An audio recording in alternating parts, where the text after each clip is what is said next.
Welcome di YouTube channel Inspire Community Center. Kami senang Anda terhubung bersama dengan kami. Anda juga dapat menginformasikan channel ini ke keluarga, saudara, atau kerabat yang lainnya. Inspire Community Center, atau yang kerap kami sebut ICC, adalah gereja yang terletak di Vive Hotel Ciamplas, Bandung. Setiap minggunya kami menyelenggarakan 3 kali ibadah umum. Ibadah setiap minggu disertai dengan ibadah anak-anak, atau yang kami sebut iKids, dan juga ibadah youth. Jadi, tunggu apa lagi? Mari beribadah bersama kami.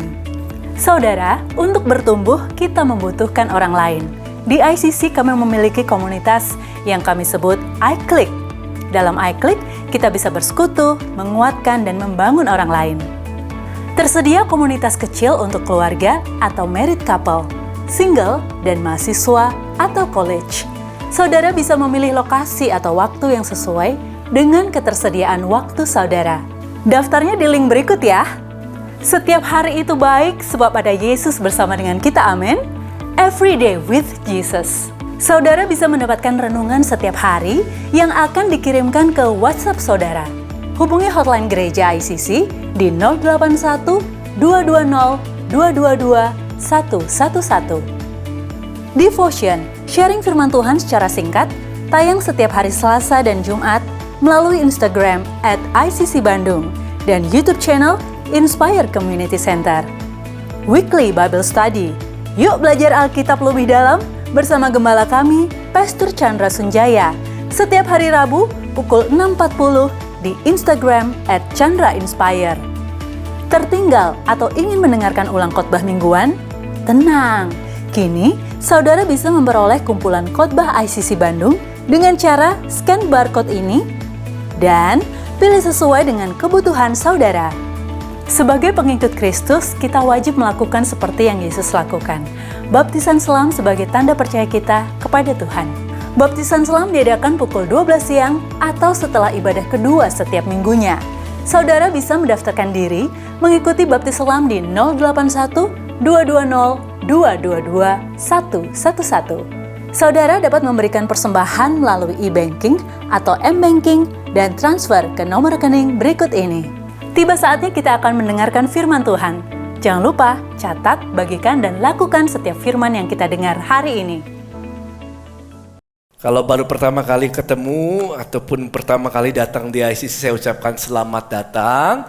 Kalau yang belum mengucapkan selamat tahun baru, ya percaya bahwa berkat Tuhan selalu baru setiap pagi, amin. Dan kita sedang memasuki satu tema yang baru tahun ini, yaitu tahun mengutamakan Tuhan. Matius 6 ayat 33 dikatakan, carilah dahulu kerajaan Allah dan apa? Kebenarannya, maka semuanya itu Tuhan tambahkan dalam kehidupan kita. Tuhan mau kita senantiasa punya kehidupan yang mengutamakan Tuhan. Yes?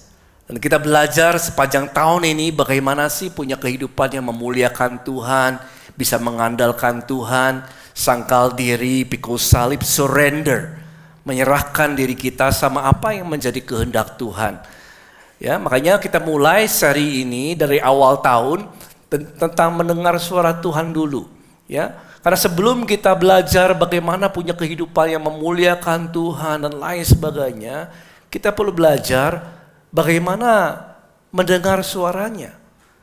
Karena Yesus datang 2000 tahun yang lalu supaya kita memiliki hidup dan hidup dalam segala kelimpahannya. Yang percaya katakan amin.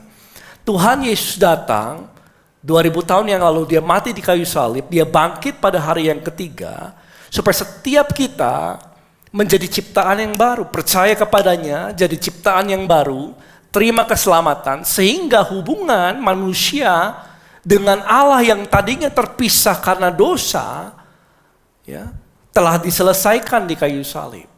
Sehingga setiap kita bisa datang ke dalam hadirat Tuhan, kita bisa membangun hubungan dengan Tuhan. Karena firman Tuhan katakan yang jauh kemudian telah menjadi dekat karena salib Kristus. Yes. Sehingga Tuhan mau memiliki hubungan dengan kita. Katakan sebelahnya, hubungan dengan Tuhan. Tuhan mau kita membangun hubungan dengan Dia. Setiap waktu, dan hubungan dengan Tuhan dibangun dengan komunikasi. Yang suka berdoa katakan amin. Ya, seringkali kita berdoa untuk makan, berdoa untuk pagi hari, berdoa untuk mau bekerja dan lain sebagainya. Wah, kita berdoa untuk banyak hal, ya. Tapi firman Tuhan katakan, domba-dombaku mendengar suaraku.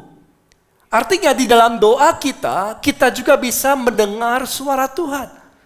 Dalam Yohanes 10 dikatakan domba-dombaku, siapa yang jadi domba-dombanya Tuhan yang sudah percaya, dikatakan mendengar, katakan saya mendengar suaraku. Ya. Domba-domba Tuhan memiliki akses untuk dengar suara Tuhan. Ini janji Tuhan dan telah diberikan atas setiap orang percaya. Dan Tuhan mengenal siapa kita. Jadi kita belajar seri ini bagaimana mendengar suara Tuhan. Dan kalau saudara miss minggu lalu, ada yang gak dengar kemarin minggu lalu, ada yang miss mungkin gak kebaktian, saudara bisa cek di online, masih ada ICC Bandung ya di YouTube-nya, cara mendengar suara Tuhan. Karena ini menjadi satu seri yang saling mengikat satu dengan yang lain. Nah, review sebentar ya. Minggu lalu kita belajar 4 hal. Jadi gini, Nabi Habakuk itu pada waktu itu dia pengen dengar suara Tuhan, tapi dia belum dengar. Lalu apa yang dia lakukan? 4 hal yang dia lakukan untuk kemudian dia dengar apa yang Tuhan mau.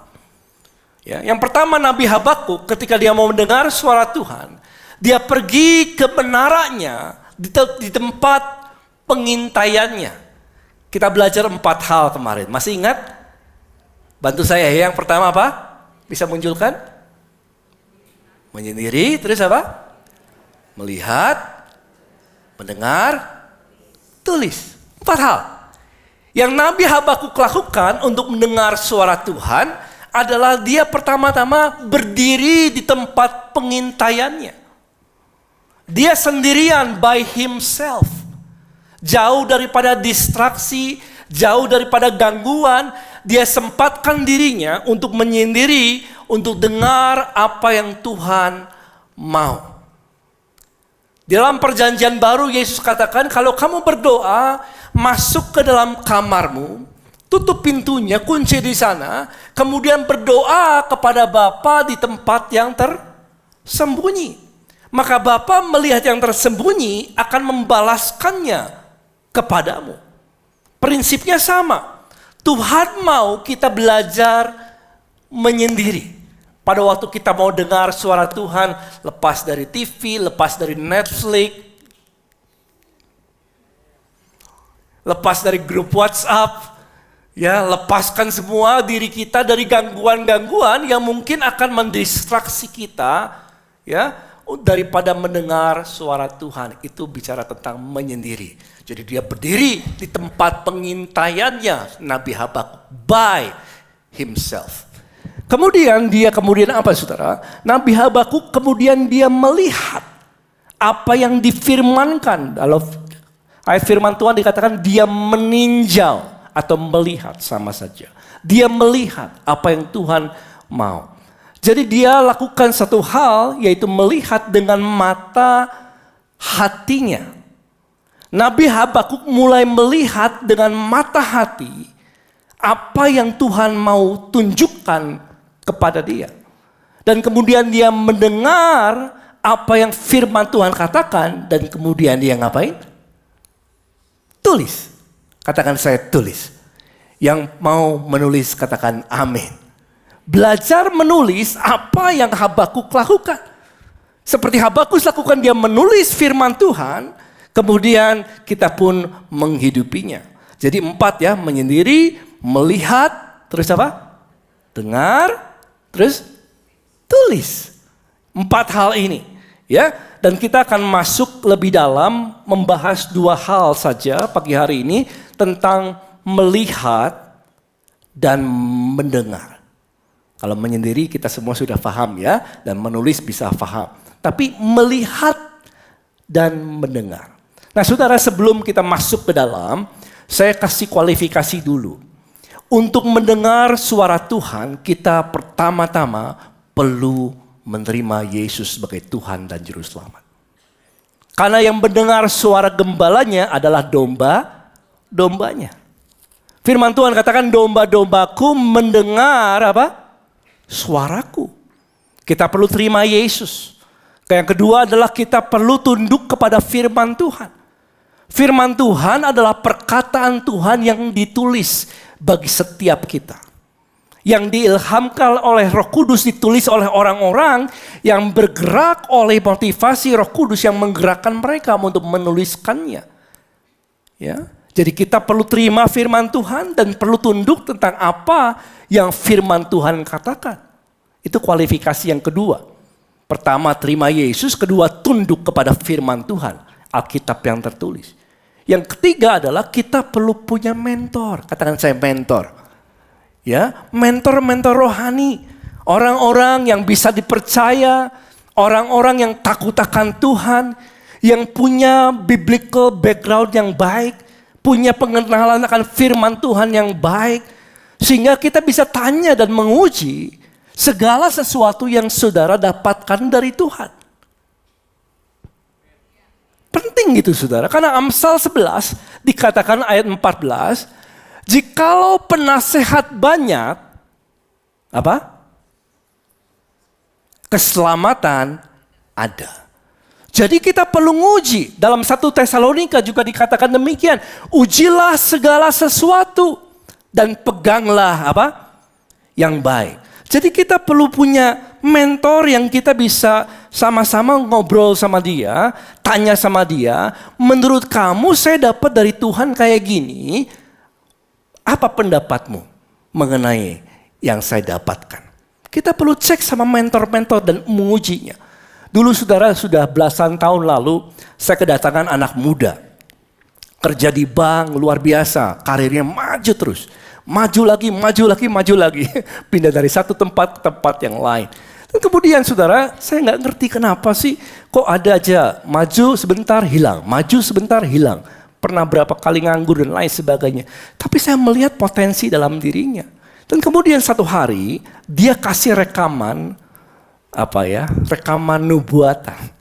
Ya, dia kasih rekaman, kenapa? Aku dinubuatkan oleh seorang nabi katanya. Seorang nabi datang entahlah dari luar negeri mungkin ya, karena bahasa Inggris saudara. Dikasih CD-nya, saya lupa CD atau kaset. Masih ingat kaset? Ya, ada kaset dulu ya, belum ada CD. Dia kasih, terus saya bilang, dengerin. Terus menurut kamu gimana? Menurut Koko gimana? Setelah denger ini, oke deh, aku masuk ke mobil, masuk di garasi, aku dengerin. Dan ketika saya dengerin, saya perhatikan sesuai nggak dengan firman Tuhan. Apa yang dinubuatkannya. Dan saya ketemukan satu hal yang membuat saya nggak damai sejahtera. Saya bilang gini, maafkan ya, kayaknya kamu harus uji lagi. Karena nubuatan ini banyak yang gak sesuai dengan firman Tuhan. Ya. Cara Tuhan bekerja dari yang kecil lalu Tuhan tambahkan kepercayaan yang besar. Sedangkan nubuatan ini dikatakan kamu akan menjadi presiden lain sebagainya. Dan saya sampaikan begini, bukan tidak mungkin tetapi engkau harus mengujinya terlebih dahulu. Yang mengerti katakan amin. Itu sebabnya kalau dengar suara Tuhan kita perlu uji. Kok cuman berapa orang aja? Amin. Uji ya. Jangan langsung bergerak begitu. Kita harus menguji. Oke. Mari kita masuk dalam materi yang semangat, katakan amin.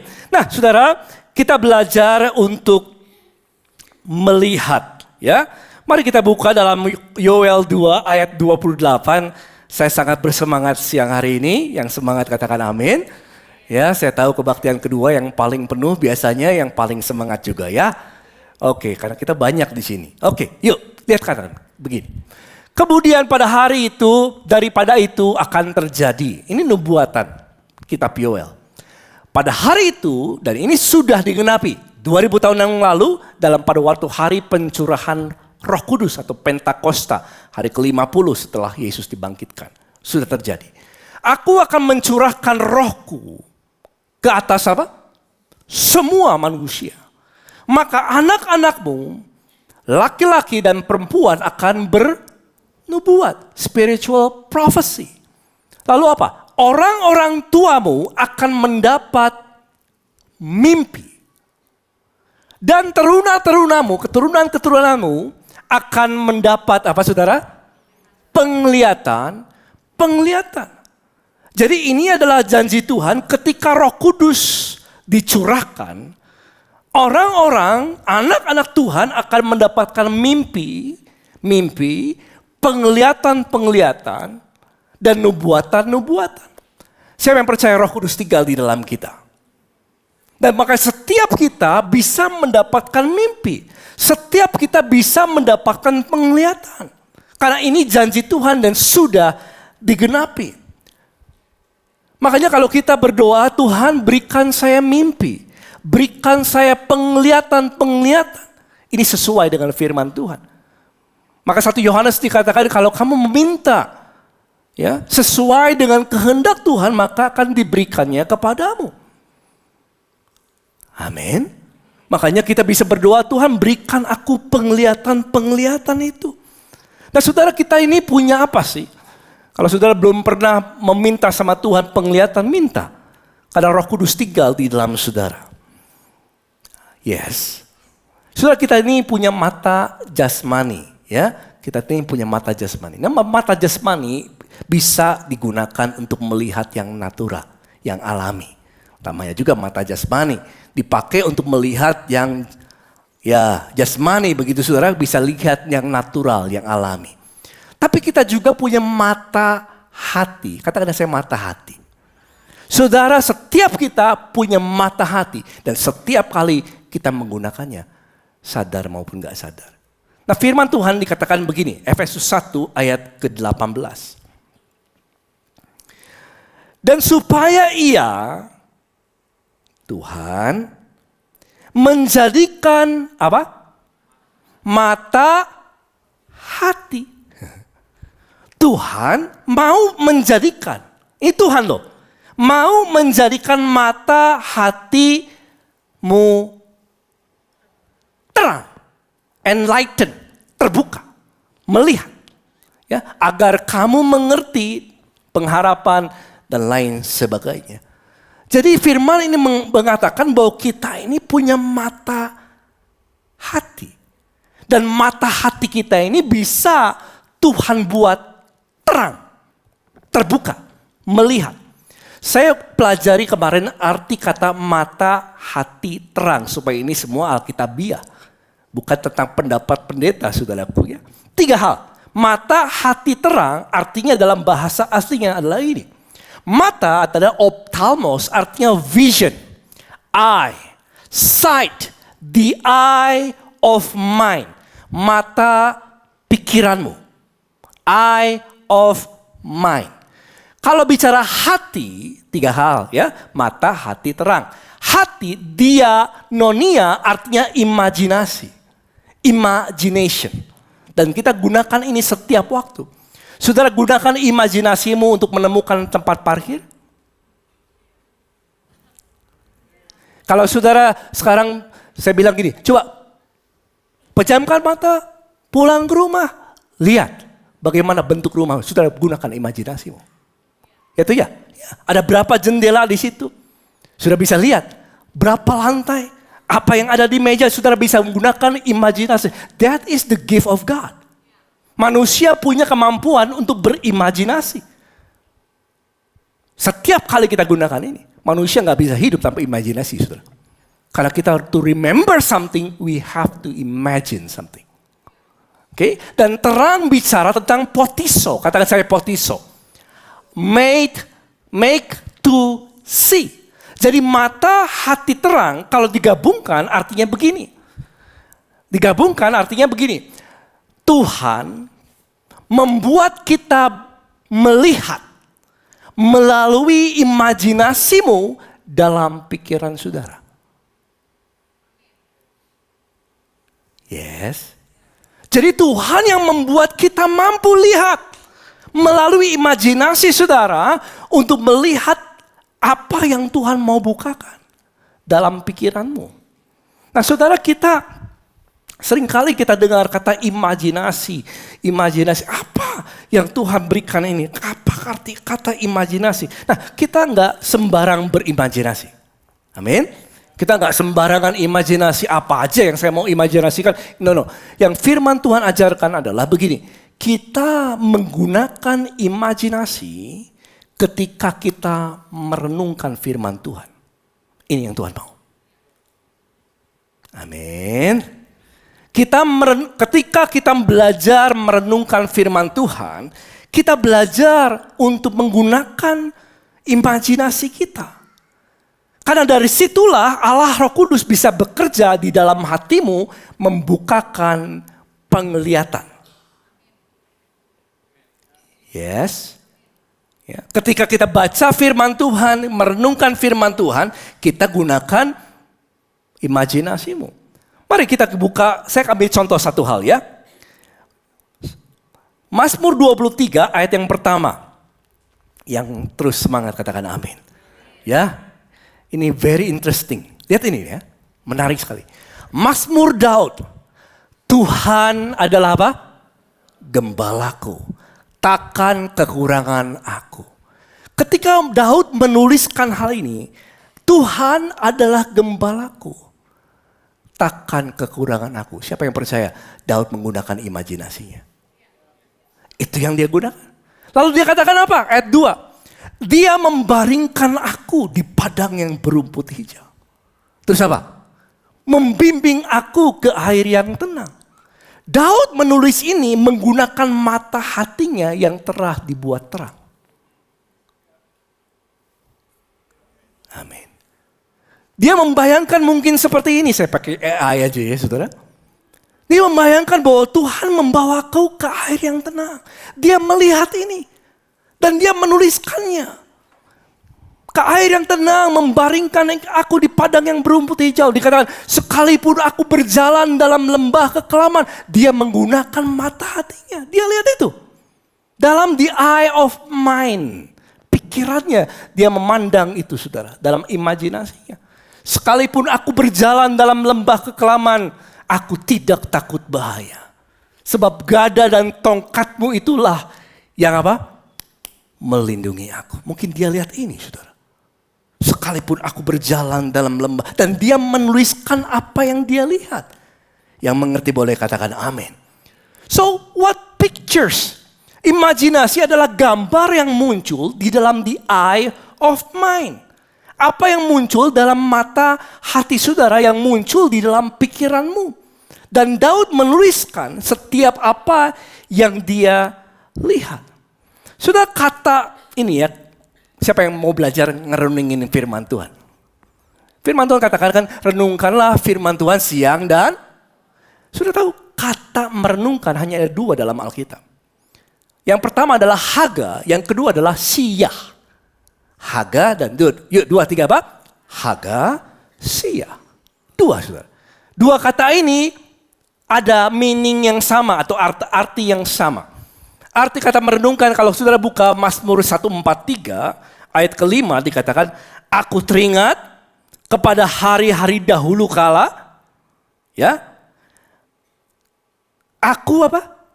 Merenungkan. Katakan saya merenungkan. Meditate. Aku meditate, aku haga. Apa meditasinya? Segala pekerjaanmu. Aku memikirkan, katakan saya memikirkan, itu namanya siyah. Jadi dia haga dan dia siyah. Ya, reflect bahasa Inggrisnya. Perbuatan tanganmu. Nah 2 kata ini kalau digabungkan, artinya saudara menarik sekali. Artinya merenungkan itu bukan hanya membaca. Merenungkan firman Tuhan itu artinya begini. To murmur, untuk berkata-kata, untuk converse with oneself, artinya saudara berbicara dengan dirimu sendiri. Itu merenungkan.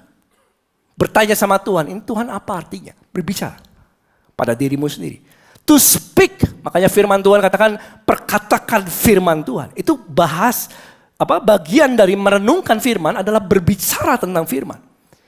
Terus to talk, to babbling, to communicate, komunikasi, to mourn, to roar, pray, and imagine, untuk menggunakan imajinasimu. Itu kata merenungkan yang alkitabiah.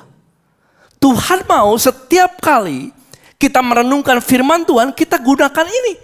Kita perkatakan, kita pikirkan, kita komunikasikan, bercakap-cakap dengan diri sendiri kepada Tuhan, dan kita gunakan imajinasimu. Amin. Dan Tuhan mau kita belajar merenungkan firman Tuhan dengan cara yang demikian. Sudah tahukah bahwa Yesus selalu menggunakan mata hatinya, sehingga dia dapat apa yang Bapa mau bagi dia. Ya. Dikatakan dalam Yohanes 5 ayat ke-19. Yesus gunakan all the time mata hatinya. Saudara. Aku berkata kepadamu, Tuhan Yesus katakan, sesungguhnya anak tidak dapat mengerjakan sesuatu dari dirinya sendiri. Jikalau ia tidak apa? Katakan saya melihat. Kalau dia tidak melihat, Bapa mengerjakannya. Jadi Yesus menggunakan imajinasi. Yesus menggunakan mata hatinya untuk melihat apa yang Bapa mau dia kerjakan. Dalam ayat yang lain, Yohanes 8 ayat 38 sama juga. Dikatakan ini, apa yang kulihat pada Bapa itu yang kukatakan. Yesus menggunakan visi all the time dalam pelayanannya, saudara. Makanya kita perlu menggunakan, pada waktu kita merenungkan firman Tuhan, kita pandang Yesus. Dan kita perlu belajar merenungkan dengan menggunakan perkataan, pemikiran, percakapan, dan juga imajinasi. Amin. Pergunakan mata, katakan sebelahnya, gunakan mata hatimu. Ya, dan mata hati ini akan muncul dalam pikiran saudara. Ya, sama seperti Daniel. Daniel ini adalah seorang hamba Tuhan yang dipakai Tuhan luar biasa. Dan Tuhan banyak cerita sama dia lewat penglihatan-penglihatan. Mungkin saudara tanya, penglihatan yang dia lihat ada di mana? Bagaimana Daniel, hamba Tuhan, nabi Tuhan, mendapatkan penglihatan itu? Apa yang dia lihat dan di mana dia melihatnya? Sudah tahu Daniel melihat semua penglihatan itu dalam pikirannya. Lihat ini. Daniel 7 ayat 15. Maka aku, siapa? Daniel. Terharu karena hal itu, karena penglihatan itu. Dan penglihatan-penglihatan yang kulihat itu menggelisahkan aku. Dalam bahasa Inggris lebih jelas, dikatakan begini. As for me, Daniel, my spirit was deeply distressed within me. And the vision, di mana? In my mind, terrified me. Jadi penglihatan itu ada dalam pikirannya. Ada dalam mata hatinya. Dan ketika dia melihat dengan mata hatinya penglihatan-penglihatan itu yang menggoncangkan dia. Saudara, kita perlu belajar untuk gunakan mata hati ketika kita merenungkan firman Tuhan. Yang mau katakan amin. Katakan sebelahnya, tepuk pundaknya, gunakan mata hati. Ya, gunakan ya. Itu merenungkan firman Tuhan yang alkitabiah. Bukan hanya bicara, perkatakan, percakapan, tapi gunakan mata hatimu. Penglihatan-penglihatan, imajinasi apa yang Tuhan taruh dalam pikiran saudara. Nah, setelah kita melihat, tadi kan dua hal ya, kita membahas melihat, dan kedua adalah mendengar. Ini kata mendengar ini menarik sekali. Gini ya, siapa di sini pernah baca firman Tuhan, ketemu kata Selah? Pernah? Selah, ini apa sih artinya? Selah itu apa? Bahasa Ibraninya forever. Ya, Selah itu meaningnya, simple meaningnya. Arti sederhananya Selah itu dalam bahasa Inggrisnya sila. Artinya adalah to stop and listen. Itu artinya. Sila artinya you stop, listen. Berhenti, dengar. Itu sila. Ya. Jadi ketika Daud menulis kitab Mazmur, sila, berhenti, dia dengar. Kemudian lanjutin lagi. Contohnya ya, Mazmur 3, lihat ini. Ini contohnya. Yang semangat katakan amin. Haleluya. Banyak orang yang berkata tentang aku. Ini Daud tulis ini, ya. Baginya tidak ada pertolongan daripada Allah. Terus apa? Selah. Selah. So he stopped and he listened. Ketika dia katakan Selah, dia berhenti sebentar dan dia mendengar, listen, apa yang Tuhan mau katakan sama dia. Dan kemudian ketika dia mendengar, stop dan listen, dengar, dia tuliskan lanjutannya. The next step, lihat ini ayat selanjutnya. Tetapi engkau, ini yang Tuhan mau katakan sama dia. Tetapi engkau, Tuhan, apa? Adalah perisai yang melindungi aku. Engkaulah kemuliaanku dan yang mengangkat aku. Mengangkat apa? Kepalaku. Itu artinya saudara. Jadi ketika dia tulis, Selah, dia stop dan dia dengar apa yang Roh Kudus mau bicara. Dan kemudian dia lanjutkan penulisannya. Lanjutin lagi ya, ayat keempat. Kemudian ditulis lagi. Dengan nyaring aku berseru kepada Tuhan dan dia menjawab aku dari gunungnya yang kudus. Terus apa? Selah. Setelah dia tulis lagi, dia berhenti dulu. Dia berhenti dan dia dengar lagi. Dia dengar. Ya, dia dengar dan kemudian dia lanjutkan lagi penulisannya. Apa? Ayat kelima. Aku membaringkan diri. Sama-sama 2, 3 apa? Aku membaringkan diri lalu tidur. Aku bangun sebab Tuhan menopangku. Berikan tepuk tangan untuk Tuhan Yesus. Ini yang Tuhan katakan kepada Daud ketika dia Selah. Makanya kita perlu belajar, saudara, seperti Daud lakukan itu. Ketika kita membaca firman Tuhan, kita perlu stop and listen. Amin. Tulis. Yes? Dan Tuhan mau kita hidupi seperti ini, saudara. Dan ketika kita stop, lihat, dengar, tulis lagi. Amin. Dan Tuhan akan berbicara kepada kita. Yang percaya katakan amin. Ya, ketika kita dengar Tuhan bicara, karena bahasa aslinya spoken words atau Tuhan berbicara adalah rema. Ada 70 kata lebih daripada di firman Tuhan tentang rema dalam perjanjian baru, saudara. Spoken words. Artinya Tuhan, ketika Tuhan bicara sama kita, itu namanya rema muncul. Rema muncul. Ya, Tuhan berbicara kepada orang yang dengar, ingin dengar suaranya. Kalau saudara bertanya apakah Tuhan akan berbicara setiap waktu saya datang mendekat? Ya, firman Tuhan katakan mendekatlah kepadaku, maka dia akan mendekat kepadamu. Ya, setiap kali kita datang untuk dengar, kita selalu akan dengar. Percaya katakan amin. Karena kita adalah bait Roh Kudus. 1 Korintus 6 dikatakan ayat ke-19. Tidak tahukah kamu, yuk sama-sama kita baca 2, 3. Bahwa tubuhmu adalah bait Roh Kudus yang diam di dalam kamu. Haleluya. Tubuh kita adalah bait Roh Kudus. Kita telah menjadi satu roh dengan dia. 1 Korintus 6 ayat 17. Di atasnya saudara. Satu roh dengan dia. Makanya kita bisa dengar suara Tuhan. Setiap waktu kita datang kepada dia. Firman Tuhan katakan, akulah pokok anggur dan engkaulah apa? Rantingnya. Ranting itu selalu menempel pada pokok anggur. Gak pernah dilepas-lepas, nempel aja begitu. Seberapa aliran itu terus mengalir. Aliran dari pokok anggur itu, aliran hidup itu mengalir kepada ranting-rantingnya. All the time. Karena dia melekat.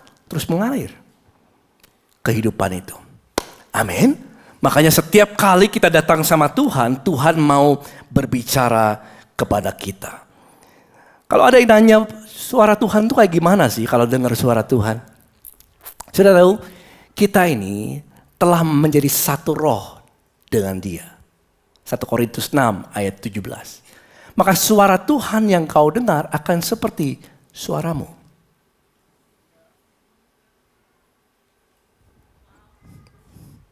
Ya.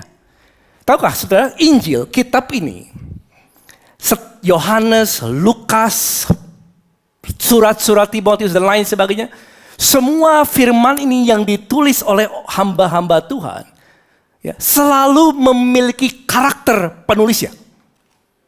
Selalu. Kalau Yohanes intim dengan Tuhan, dia bahasanya bahasa keintiman. Menuliskannya. Kalau Paulus adalah orang intelektual, orang berpendidikan, didikan Gamaliel, saudara, dia menuliskannya menurut karakter penulisnya. Jadi semua penulisan Injil atau kitab firman Tuhan ini akan berjalan dengan karakter penulisnya. Yang mengerti katakan? Dan sama seperti kita. Ketika kita mendengar suara Tuhan itu akan seperti suara saudara. Karena kita menjadi satu roh dengan dia. Tapi suara Tuhan akan lembut. Akan penuh dengan kasih. Akan penuh dengan hikmat dan pengertian.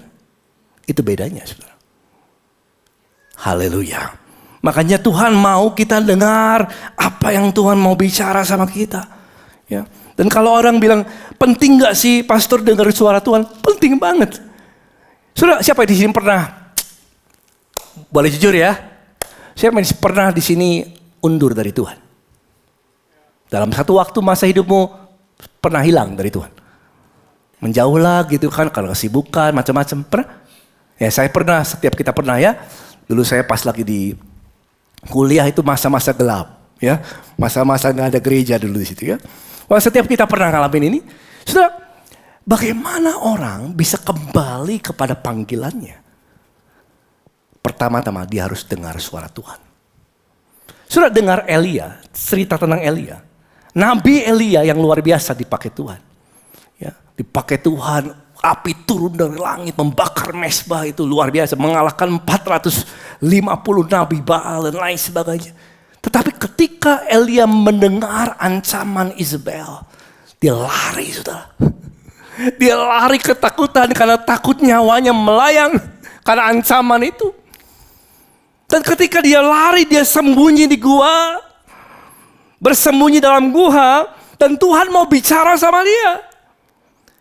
Pertama-tama bagaimana cara Tuhan mengembalikan dia kepada tujuan Tuhan, kepada panggilan Tuhan. Tuhan mau belajar mengajarkan Elia untuk mengasah kembali pendengaran akan suara Tuhan. Caranya gimana?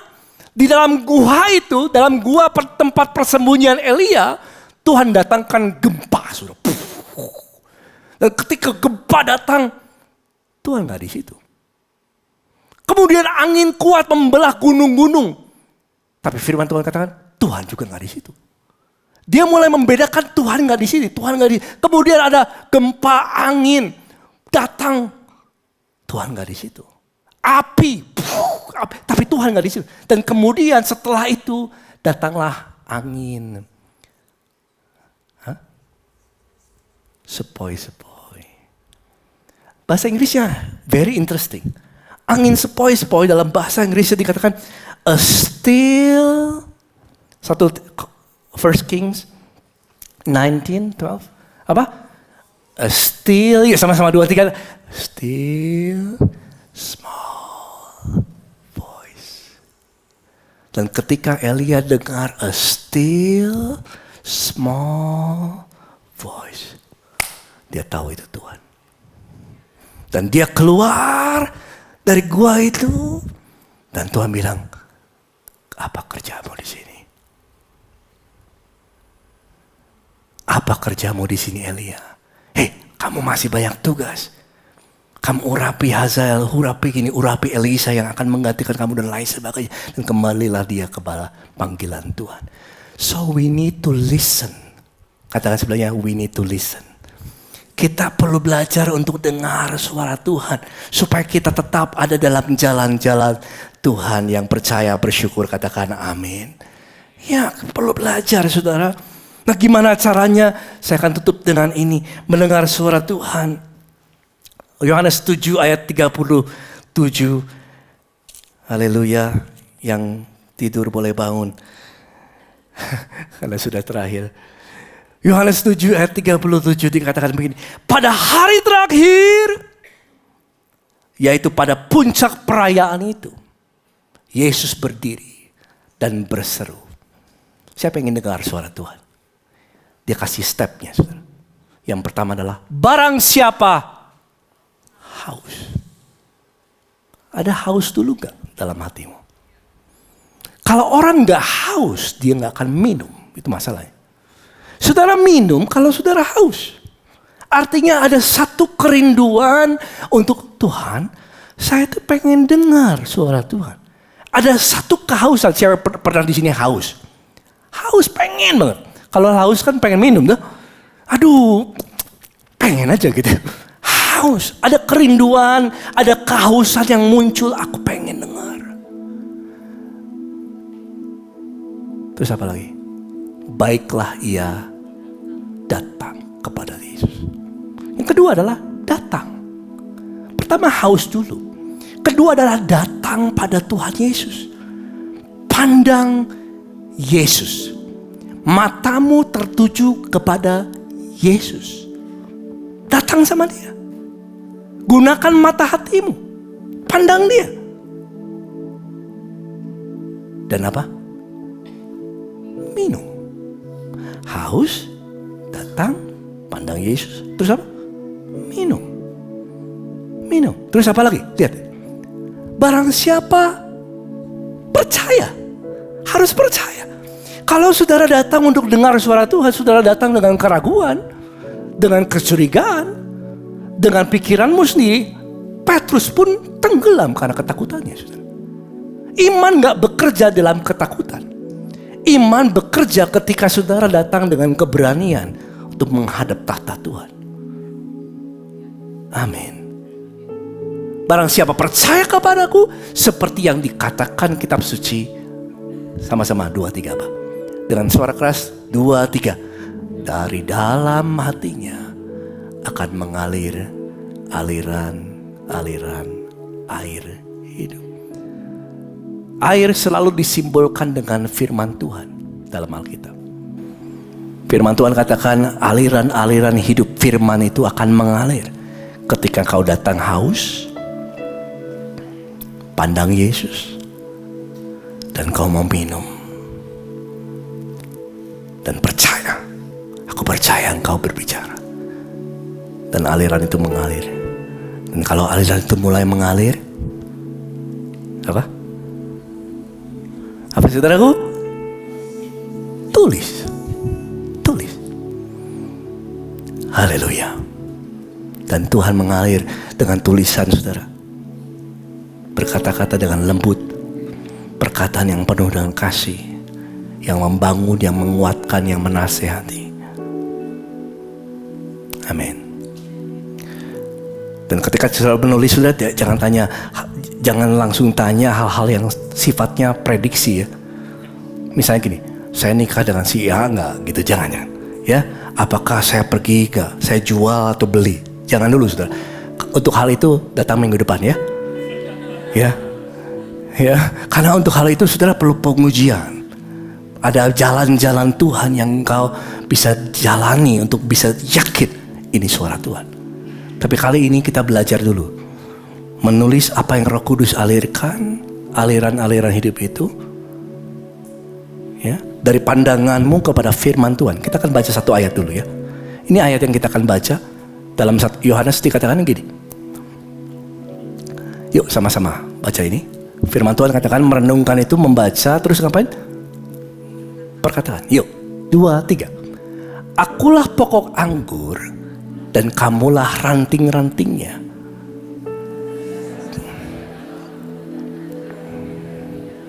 Dia berbuah banyak.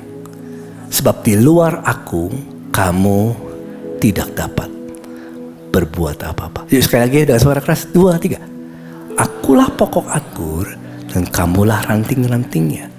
Barang siapa tinggal dalam aku dalam dia. Ia berbuah banyak.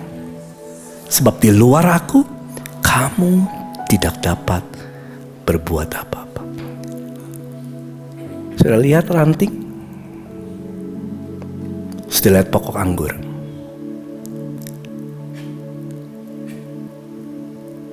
Pandang Yesus. Kita akan belajar ya, menuliskan. Bisa keluarkan handphonenya. Sudah keluarkan handphonemu. Kita belajar sama-sama menulis. Sebentar aja, 3 menit aja. Keluarkan handphone saudara. Matikan notifikasinya. Kalau bisa airplane mode. Ya, supaya jangan ada distraction. Jangan ada sesuatu distraksi yang mengganggu pikiran saudara. Oke? Keluarkan aplikasi di mana saudara bisa menulis.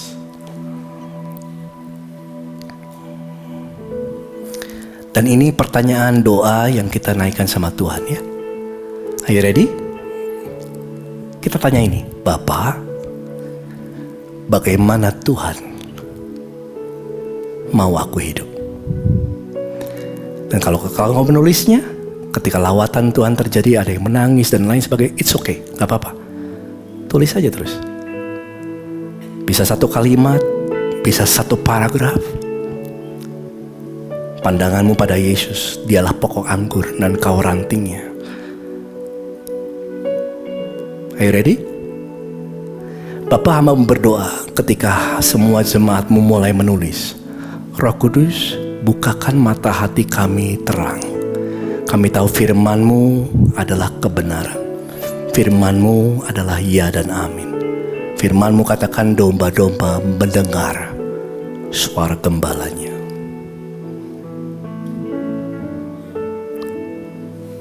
Sudah tanyakan ini sama Tuhan Bapa, bagaimana Tuhan mau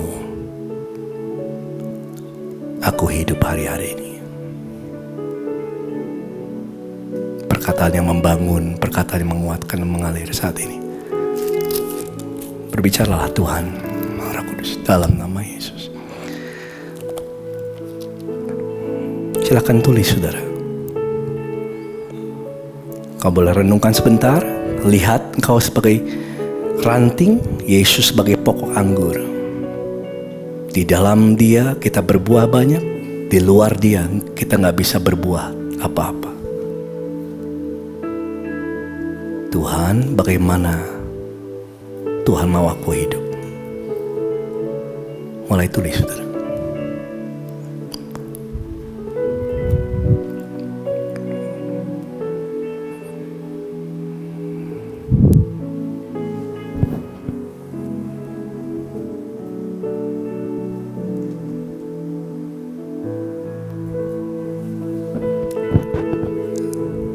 Saya melihat lawatan Tuhan sudah mulai terjadi. It's okay. Kalau sudah menangis, ya gak apa-apa. Dalam hadirat Tuhan. Tuliskan saudara. Tuhan, bagaimana Tuhan mau aku hidup?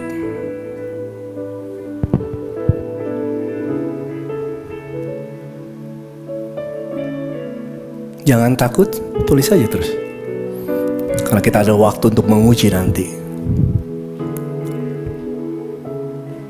Apa yang kau yakin Tuhan bicara? Pandang Yesus.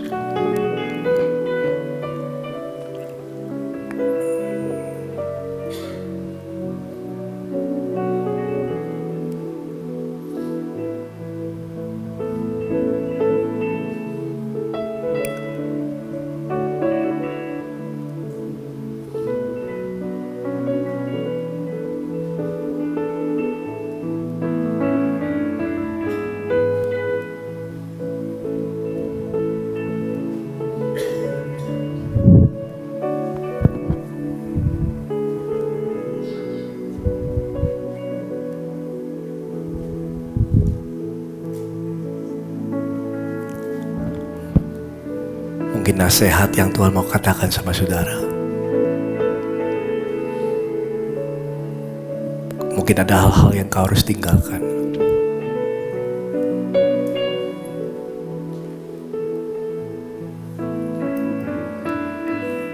Satu menit lagi.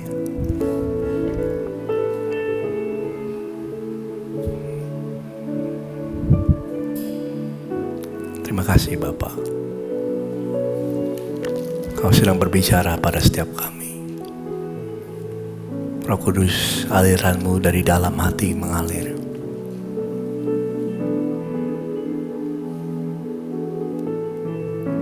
Saya temukan setiap kali kita menulis, Roh Kudus lebih deras lagi mengalir, saudara. Gak cukup hanya merenungkan, kau harus tulis itu.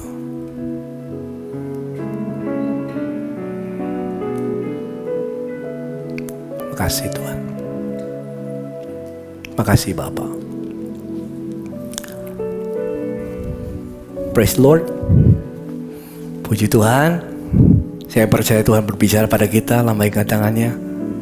Berikan tepuk tangan untuk Tuhan Yesus. Saya percaya sungguh-sungguh Tuhan sedang berbicara kepada saudara. Angkat tangannya tinggi-tinggi. Kalau sudah percaya itu, lihat kiri kanannya. Puji Tuhan. Saya minta kalau ada satu orang aja, mungkin mau cerita apa yang Tuhan bicara sama saudara, boleh? Apa yang kau yakin Tuhan bicara, boleh angkat tangannya? Tadi yang angkat tangan siapa? Yuk, boleh kasih mic-nya, minta tolong. Ada di sini satu orang? Di tempat saudara aja berdiri, gak apa-apa. Mau share apa yang Tuhan yakin? Kayak saudara yakin Tuhan bicara sama saudara? Ada di sini? Jangan ragu, jangan takut. Bagikan itu. Ada? Di belakang mungkin? Ada? Ibu, yuk sampaikan. Boleh kasih tepuk tangan Bu Maya. Puji Tuhan. Tadi pagi banyak juga. Ada 2 orang.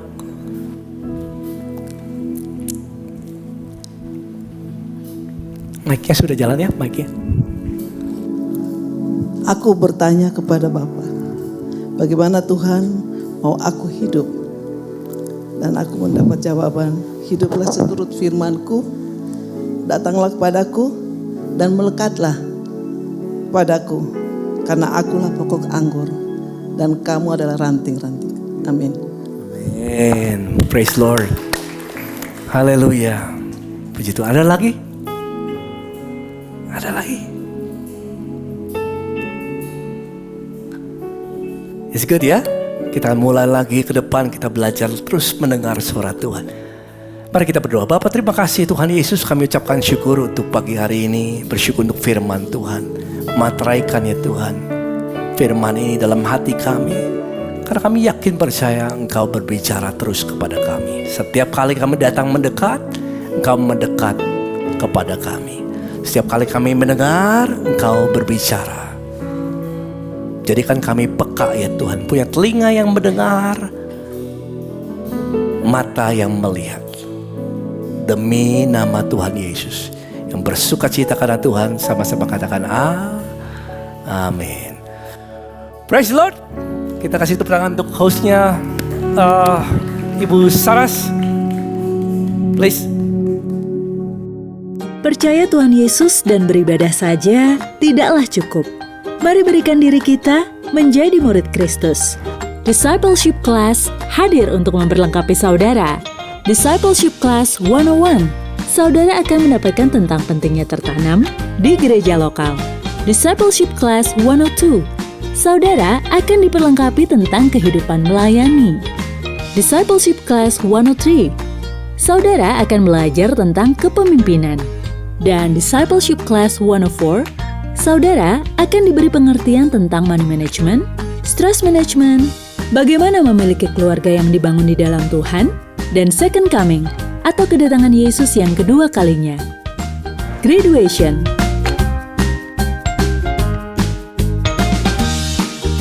Saya bercerita hari ini bisa berdiri di sini sebagai salah satu lulusan kelas pengajaran Discipleship Class setiap Senin mulai 29 Januari 2024 pukul 18.30 on-site di ICC. Daftarkan diri saudara menjadi murid Kristus sehingga hidup kita semakin serupa dengan Tuhan dan berdampak bagi banyak orang. Yes, Discipleship Class 101 sampai dengan 104 akan dimulai pada tanggal 29 Januari 2024. Tepatnya di hari Senin pukul 18.30 secara onsite di ICC. Untuk itu kami mengajak saudara bersama-sama belajar menjadi murid Tuhan Yesus sehingga kita boleh semakin diperlengkapi untuk menjadi serupa dengan Kristus dan memberi pengaruh yang baik bagi banyak orang. Ya, saya Saras Putri Utami mengucapkan selamat datang bagi jemaat yang baru pertama kali hadir di ICC. Kami sangat senang Anda ada di tengah-tengah kami dan usai ibadah hari ini, saudara dipersilahkan untuk bisa mengambil special gift yang sudah kami sediakan di meja informasi lantai 6. Oke, boleh saya tahu siapa saja di sini yang sudah terlibat dalam iClick, sudah ada di dalam iClick, boleh angkat tangannya? Wah, banyak ya, tapi banyak juga yang belum dan kami informasikan bagi yang belum mendaftar di iClick, kami informasikan iClick adalah komunitas kecil di ICC yang terdiri dari kelompok-kelompok kecil yang dibentuk berdasarkan kategori atau usia. Di situ kita bisa belajar bersama tentang relationship dengan sesama. Kita juga diajarkan lebih lagi mengenal Tuhan Yesus. Karakter kita juga semakin dipertajam untuk menjadi lebih dewasa. Dan pastinya kehadiran saudara dapat membawa perubahan positif yang memperkaya hidup. Jadi tunggu apa lagi? Yang belum daftar silakan daftar di meja informasi. Dan informasi selanjutnya hadir bagi para ladies. Yang wanita di sini katakan wow. Kurang kompak ya, wow. Oke. Ya, kami mengajak para ladies baik yang masih single maupun sudah menikah untuk bersama-sama kita berdoa, memuji Tuhan dan juga menyembah Tuhan di dalam ibadah wow yang akan diselenggarakan tanggal 18 Januari 2024 tepatnya di hari Kamis jam 9 pagi di IPC Hall. Untuk itu ladies bisa langsung saja mendaftar di link yang tertera pada layar LED kita. Dan saudara yang terkasih, minggu depan tanggal 21 Januari akan ada persembahan sulung di ibadah 1, 2, dan 3. Jadi kami mengajak saudara untuk bisa mempersiapkan persembahan terbaik. Kita juga siapkan hati kita sehingga kita bisa memberikan persembahan yang terbaik bagi Tuhan sebagai ucapan syukur kita di awal tahun 2024. Untuk amplop persembahan sudah kami sediakan di depan kursi tempat duduk saudara sekalian. Jadi bisa dibawa pulang, bisa didoakan terlebih dahulu dan dipersiapkan untuk minggu depan. Dan informasi yang terakhir untuk para senior, bagi bapak, ibu, opa, oma yang usianya sudah 55 tahun ke atas, jangan lupa untuk hadir dalam ibadah senior yang akan diselenggarakan hari Sabtu tanggal 27 Januari jam 10 siang di ruang youth. Jadi sampai bertemu untuk ibadah senior Sabtu tanggal 27 Januari. Sekian informasi hari ini, mari jemaat kita bersama-sama bangkit berdiri, kita akan menerima berkat Tuhan.